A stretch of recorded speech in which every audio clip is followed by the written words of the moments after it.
down. But yeah, man, it's a dream come true.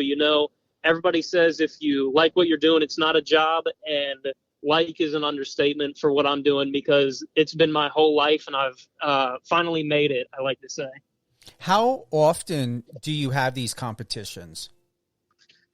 Usually, so the first like 3 or 4 months of the year, we go every single weekend. We do not stop. So, we're home for 3 days at a time, and then we're back out on the road, home for 3 days, back out on the road.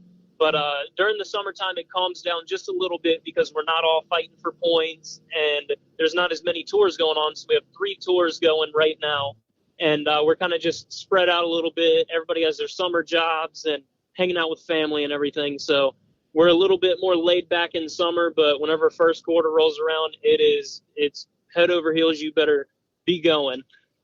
Are you proud of where you're at today? And Oh, yeah, go ahead. oh, Please. absolutely. Yeah, absolutely. I mean, as you can see, ever since I was a little kid, I've always dreamed of carrying on the legacy. And actually, I started driving whenever I was 11 in a high horsepowered mega truck, which is basically the same concept as a monster truck with smaller tires. And I kind of knew I had it in me because the first race that I went out, I beat all of my dad's friends that have been mud racing for 20 and 30 years, and they're all the way up in their 50s now.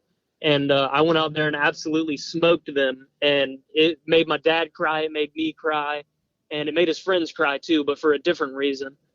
But yeah, man, I just knew I had it in me, and here we are today.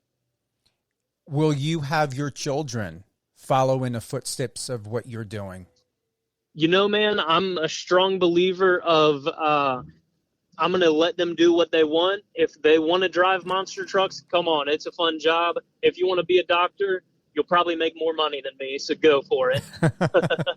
Or you know what? They can do both. Oh, yeah, absolutely. Is there anything else that you would like to add before we go? Once again, I know you're on your way to the airport. You're going to be performing live on Friday. I'm going to have the opportunity to meet you, to watch you 7 p.m. Here in Las Vegas over at UNLV. What else would you like to share before we go? You honestly stole the words out of my mouth with your introduction at the beginning. But yes, we have 4 events this weekend. Be sure to check the website, make sure tickets are still available. You can go to monsterjam.com for that. And, for a first timer for you, all I have to say is go ahead and get that phone out whenever Gravedigger comes on the track, because if I'm not broke or flipped over, it's going to be hell in front of your eyes. I like to say that.